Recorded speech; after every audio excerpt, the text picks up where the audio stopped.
Welcome to the RavensSpace on YouTube. My name is Jason, and this is the RavensSpace Daily for June 6, 2017. Thank you guys so much for joining me. We have 3 great news stories today and a mailbag question. We'll hop right in. First, I want to say that this is brought to you guys by the RavensSpace Patreon, where we give you guys great benefits. You get videos first, you get special videos. It's super great. Please check it out for me. We'll hop right in for our first news story. And the first news story of the day is about Jeremy Maclin. And he's reported to be meeting with the Baltimore Ravens on Wednesday, which is tomorrow.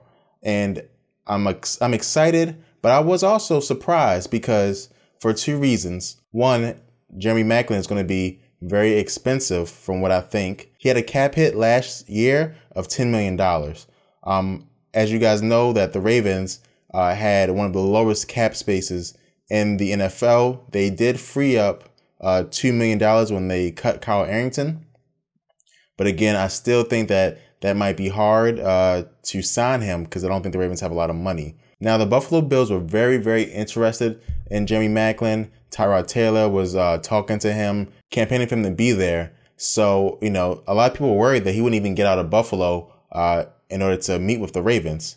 Now, I think he will meet with the Ravens. I'm just not sure how far it will go. It'd be awesome to have another good receiver, but again, he's a one-trick pony similar to Mike Wallace, where speed is his thing. And if a team, plays deep or contains that speed by being physical, he gets into problems. He's also very injury prone. So it matters how much money the Ravens want to put out for an injury prone receiver who is basically a duplicate of 2 receivers they already have. Again, he is talented. He was very good in Philadelphia. He's good when he's healthy, but we just don't know how healthy he will be this season. So again, we'll see where it goes. He's going to meet on Wednesday. I will give you guys any news that comes out on Wednesday, but I don't think that the Ravens will sign him. I know a lot of people do want that to happen, but I just don't think it's in the cards for the Baltimore Ravens to make that happen. And the next news story comes from the Bleacher Report, and it's about the 2017 breakout player.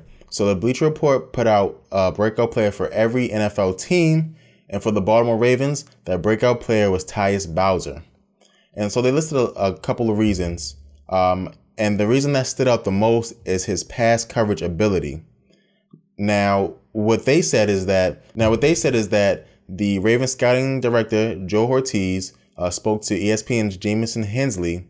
And the quote that he gave him was, "Just watching him move in coverage, he opens his hips, he runs with guys vertically, and he's just got a good feel and spatial awareness." And so what the Bleacher Report, looked into this, and they said that they believe that Tyus Bowser has a chance to challenge Correa for that middle linebacker spot because of his great coverage awareness and his ability to play in coverage. Tyus is also talented at rushing the passer, but, they think that he'll have a chance to win that middle linebacker job.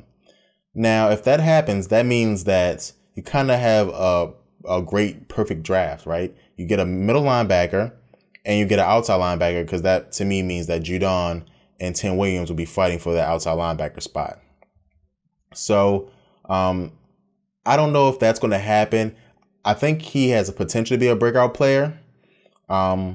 He is very good in space, but I do think that, being good in coverage is also necessary for outside linebackers, and he's a good pass rusher. So I think that he'll be at outside linebacker. Now, if I had to choose my breakout player, it would definitely be Brashard Perryman, but this is who they say, so it could be him. So again, let me know what you guys think. Who is your breakout player for 2017 going to be? Again, if I had to choose, I would choose Brashard Perryman. The Bleacher Report chose Tyus Bowser. So please tell me who you guys want to be your breakout player. And then the last news of the day comes from ESPN, and it talks about the biggest upcoming roster decision for each team in the NFL. And for the Baltimore Ravens, they say explosive plays and focus, right? Which is very vague. But basically, what they're saying is that they need to make explosive plays a priority in the offense. And they actually name dropped 4 players in particular. Kenneth Dixon's suspension, Brashard Perriman finding his form. Mike Wallace has 1 year left on his deal, and Jeremy Maclin is an option to add explosiveness. And we heard this time and time again that the Ravens need to be explosive in order to, be the best they can be. I do partly agree with that. I think every team needs some explosiveness somewhere. Now, is that the biggest roster decision? I don't think so. I think there's other roster decisions like pass rusher, which is a large roster decision because right now you have Terrell Suggs retiring. You already drafted 2 players this year. You drafted players in the past like Zadarius Smith and Matthew Judon. I think that's a big decision you have to make. You have a decision, just at offensive line because, you can't win without offensive linemen. You have large decisions at running back, but, they said explosive plays. So I guess that just means everywhere on the offense, they have decisions to make in order to be the most explosive team that they can be in the NFL. So, and, let me know if you guys have any pressing roster decisions that the Ravens are going to make soon. Again, it's weird that the way that ESPN worded it to me, but if I had to, pick one, I would say the outside linebacker position is a very big roster decision that's coming up soon that the Ravens have to make. So, and like we always do at the end of every episode, we have mailbag question. Mailbag is sponsored by RavensSpace t-shirts. Check it out. Buy a t-shirt, support the RavensSpace. And the question comes from Urson, and Urson asks, "Hello, Jason. I would like to get your opinion on trading for Brian Cushing. The Texans have McKinley and Zach Cunningham now at middle linebacker.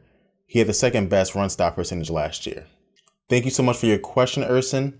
So I like Brian Cushing, but there's some issues with, trading for him, right? First, you have to give something up for an old linebacker. And that's just, the case.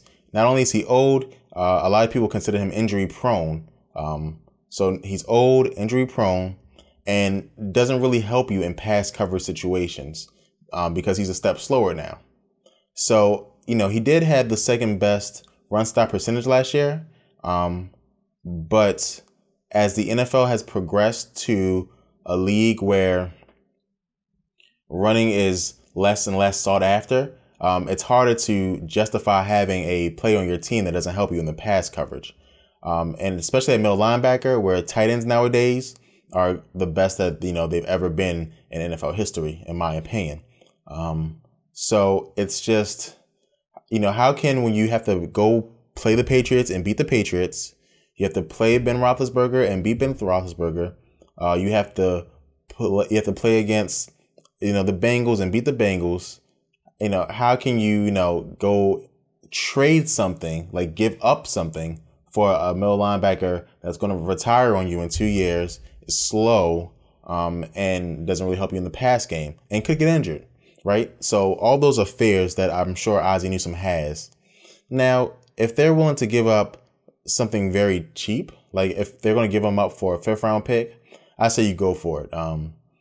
Again, most NFL careers end in 4 years. So if you can get 2 years out of Brian Cushing, who's going to be better than a 5th round pick, you do it. But if they want a 3rd round or, a 2nd round, something like that, then you can't do that. You can't make that happen. Again, so he would be a good backup choice. And even if he gets here, he still has to learn a new system. I don't think he'll beat out Correa, who knows the system. I don't think he would, especially since Correa is faster, plays better coverage in my opinion. Was a pass rusher in college, so he has that skill. So we'll see. I don't think they're really checking for him. Now, if the Texans call Ozzie and say, "Hey, if you guys give us a 5th, we'll give you this," I'm sure Ozzie will say yes. But for Ozzie to go and give up something, I don't think that's going to happen. No, I don't think that's going to happen.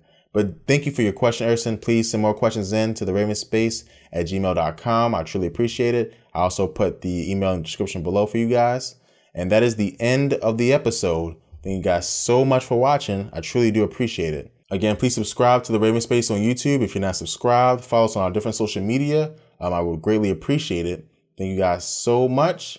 and go Ravens.